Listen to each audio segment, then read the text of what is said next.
प्रतिनिधित्व करणारे बार काउन्सिलचे सर्व सदस्य, माझे सर्व महाराष्ट्रातील विविध जिल्ह्यातून प्रतिनिधित्व करत असणारे सर्व बार काउन्सिलचे जवळजवळ 21 सदस्य या परिषदेसाठी उपस्थित राहिलेले आहेत। या परिषदेमध्ये जी आमची थीम होती की Indian constitutional sensitisation of bar and bench, तसेच या विधी क्षेत्रामध्ये ज्यांनी भरीव कामगिरी केलेली आहे असं आम्ही दरवर्षी लाईफटाईम अचिव्हमेंट अवॉर्ड देत असतो। विधी महर्षी जीवनगौरव पुरस्कार यावर्षी पुण्याचे भूषण आणि आमचे सर्वांचे मार्गदर्शक ॲडव्होकेट कैलासवासी विजयराव मोहिते साहेब, तसेच उच्च न्यायालयाचे न्यायमूर्ती कैलासवासी भीमराव नाईक साहेब यांना मरणोत्तर, तर विद्यमान माननीय ॲडव्होकेट सुधाकरराव आव्हाड साहेब यांना तिघांना विधी महर्षी अवॉर्ड या ठिकाणी दिलेला आहे। तसेच उच्च न्यायालयामध्ये प्रॅक्टिस करत असलेल्या सिनियर वकिलांना त्या ठिकाणी सिनियर ॲडव्होकेट म्हणून डेजिग्नेट केलं जातं, परंतु तालुका आणि जिल्हा स्तरावर प्रॅक्टिस करत असणाऱ्या वकील भगिनींना त्या ठिकाणी सिनियर ॲडव्होकेट म्हणून पुरस्कार दिला जात नाही, त्यांना सन्मान दिला जात नाही। म्हणून बार काउन्सिलनं हा उपक्रम हाती घेतलेला आहे की जिल्ह्यामध्ये तालुक्यामध्ये जे प्रॅक्टिस करत असतात त्या वकिलांना सिनियर ॲडव्होकेट म्हणून पुरस्कार द्यावा। प्रत्येक महसूल विभागातून आम्ही 2 नावं सिलेक्ट केलेली आहे आणि एकंदर 40 वर्षापेक्षा जास्त प्रॅक्टिस केलेल्या सर्व विधिज्ञांना आम्ही सन्मानित केलेलं आहे। या परिषदेच्या माध्यमातून बार काउन्सिल ऑफ महाराष्ट्र आणि गोव्याच्या वतीनं वकील संरक्षण कायदा त्वरित पास व्हावा, त्याचप्रमाणे वेलफेअर फंड ॲक्ट त्वरित पास व्हावा, अशा प्रकारची मागणी मी या ठिकाणी केलेली आहे। सर्व वकील बंधू भगिनींचं मी हार्दिक असं अभिनंदन करतो, त्यांचं धन्यवाद व्यक्त करतो। मोठ्या प्रमाणावर त्यांनी उपस्थिती दाखवली त्याबद्दल धन्यवाद देतो। सर्व पत्रकार बंधू भगिनींचं धन्यवाद।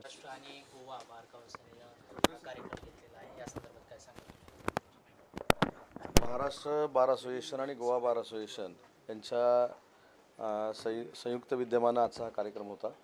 मला देखील त्यांनी खास करून निमंत्रण दिलं होतं। सुप्रीम कोर्टाचे सन्माननीय न्यायाधीश ओक साहेब देखील उपस्थित आहेत, अनेक सुप्रीम कोर्टाचे न्यायाधीश उपस्थित आहेत, हायकोर्टचे न्यायाधीश उपस्थित आहेत आणि या सगळ्यांच्या वतीनं MIDCनं जी गेली कित्येक वर्षाची मागणी त्यांची होती जागेची, ती पूर्ण केली म्हणून ऋणनिर्देश करण्यासाठी मला त्यांनी बोलवलेलं होतं। परंतु मी नम्रतापूर्वक सांगितलं की जरी खात्याचा मी मंत्री असलो तरी मुख्यमंत्री, दोन्ही उपमुख्यमंत्री आणि वकिलांनी केलेला पाठपुरावा याच्यामुळेच ती जागा मी त्यांना देऊ शकलेलो आहे। खरं एक तुम्ही गंभीर बाब समोर मांडली की निकाल दिल्यानंतरही अनेक राजकीय नेते त्याच्यावर भाष्य करताना दिसत आहेत, तिथं न्यायमूर्ती देखील होते। नाही, मी जे कॉमन मॅनच्या मनातलं आहे ते मी सांगितलं, कारण शेवटी आज जे मला पुस्तक देण्यात आलं होतं ते संविधानाच्या बाबतीतलं पुस्तक दिलं होतं आणि त्याच्यामध्ये लिहिलेलंच असं आहे की आपली न्यायिक व्यवस्था आहे त्याच्यावर बाहेर नाक्यावर उभं राहून बोलू नये, हे त्याच्यामध्ये लिहिलेलं आहे। आणि त्याच्यामध्ये सगळ्यात महत्त्वाचं लिहिलं आहे की जगातली सगळ्यात चांगली लोकशाही आणि न्यायिक व्यवस्था ही भारतामध्ये आहे। मग असं असताना आपल्या बाजून निकाल लागले तर न्यायालयावर बोलायचं, आपल्या विरोधात निकाल लागले तर न्यायालयावर बोलायचं, हा माझ्या दृष्टीनं न्यायालयांचा अवमान आहे। आणि म्हणून माझी एक कॉमन मॅन म्हणून, एक भारताचा नागरिक म्हणून जो मला अधिकार आहे बोलण्याचा, त्यातनं मी बोललो की बाबा परवा देखील एक 7-8 दिवसापूर्वी एक कुठचा तरी निकाल लागला पॉलिटिकली आणि त्याच्यानंतर न्यायदेवतेच्या डोळ्यावरची पट्टी काढून टाका अशा पद्धतीची जर भाषणं आणि पत्रकार परिषदा जनतेमध्ये व्हायला लागल्या आणि पुढारी करायला लागले तर न्यायदेवतेवरचा विश्वास जो आहे त्याच्यावर प्रश्नचिन्ह उभं करतील पुढची पिढी। आणि म्हणून मी माझं मत मांडलं। राजकीय नेत्यांनी असं बोलणं थांबवलं पाहिजे, सत्ताधारी असो किंवा विरोधक असतील, कुणीही थांबवलं पाहिजे, सगळ्यांनी थांबवलं पाहिजे। आपली न्यायिक व्यवस्था जी आहे ही अतिशय पारदर्शक आहे, अतिशय नियमावर चालते, अतिशय चांगल्या पद्धतीनं त्यांचा सन्मान झाला पाहिजे आणि जो सन्मान आहे तो सन्मान टिकवण्याची जबाबदारी भारतातल्या प्रत्येक नागरिकाची आहे। त्याच्यामध्ये तो पुढारी असला तर पुढाऱ्याची देखील आहे आणि राजकारणाची देखील आहे। आणि म्हणून न्यायिक व्यवस्थेवर बाहेर बोलणं हे योग्य नाही, एवढंच मी माझं मत त्या ठिकाणी व्यक्त केलं। सर, महाविकास आघाडीला परवानगी दिली नाही तरी आंदोलन होतंय, म्हणजे ही हुकुमशाही म्हणायची का? कुणाची?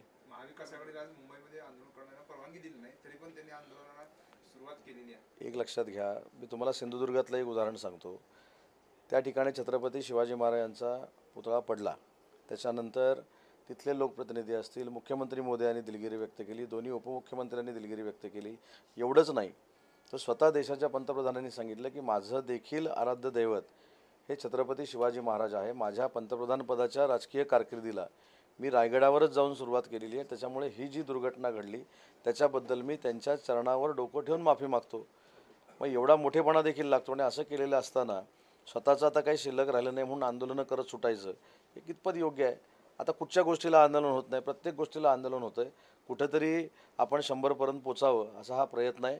पण कुठच्याही परिस्थितीमध्ये निवडणुका झाल्यानंतर माझी पूर्ण खात्री आहे की महायुतीची सत्ता महाराष्ट्रामध्ये येणार आहे. खरं तर भाजपची सत्ता स्वतःची असताना सुद्धाही ते आंदोलन करत आहेत.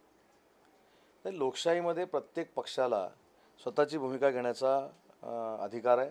सरकार चालवणं आणि पक्ष चालवणं ह्या दोन भिन्न गोष्टी आहेत. त्याच्यामुळे पक्ष चालवत असताना जर काही त्यांच्या पक्षानं पॉलिसी ठरवली असेल तसं होईल. नाही, खरं तर तुम्ही म्हटलात की छत्रपती शिवाजी महाराजांचा पुतळा जो आहे तो कोसळला आणि त्यानंतर एक वेगळी परिस्थिती निर्माण झाली होती. पण त्या दिवशी नारायण राणे यांनी जी भाषा वापरली, जी पोलिसांच्या विरोधात त्यांनी भूमिका घेतली होती, याकडे तुम्ही कसं बघता? खरं तर महाराष्ट्राची भूमिका संस्कृती आहे अशा पद्धतीने वागणं. हे बघा, त्याच्यानंतरचा पण मी तुम्हाला किस्सा सांगतो की आता काल काय निष्पन्न झालं. जी काही मंडळी तिथे गेली होती हे फक्त नारायणराव राणे यांना टार्गेट करण्यासाठीच गेलेली होती. पण त्याच्यानं निष्पन्न काय झालं? पुतळ्याच्या आजूबाजूचं सगळं बांधकाम जे आहे हे उभाटाच्याच पदाधिकाऱ्यांनी केलेलं आहे, कार्यकर्त्यांनी केलेलं आहे. मग ते जर कमकुवत केलेलं असेल किंवा त्याच्यामध्ये जर काही शंका असतील तर त्याच्यामधनं दोष कोणाचा आहे?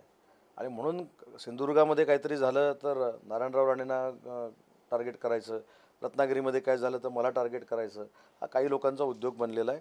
आणि म्हणून मी देखील मागणी केलेली आहे की पुतळ्याचं तसं का झालं याची पूर्ण चौकशी झाली पाहिजे. कशा पद्धतीनं हा प्रसंग घडला ते CC फुटेजमध्ये असेल ते देखील लोकांच्या समोर आलं पाहिजे. आणि सगळ्यात महत्त्वाची गोष्ट आहे की जी लोक अशा गोष्टींचं देखील राजकारण करतात त्यांना लोक कशी काय मतं देऊ शकतात? नाही, परंतु मारून टाकेल हा शब्द योग्य वाटतो का तुम्हाला? याच्यावर स्वतः नारायणराव राणे साहेबांनी खुलासा केलेला आहे आणि ते राज्याचे मुख्यमंत्री होते, केंद्रामध्ये मंत्री होते. त्यांनी त्यांच्या वक्तव्यावर खुलासा केल्यानंतर त्याच्यावर बोलणं योग्य आहे असं मला वाटतं. खरं तर कोकणाच्या राजकारणात उदय सामंत हे नेहमीच संयमी राहिलेले आहेत. पण नारायण राणेंचे जे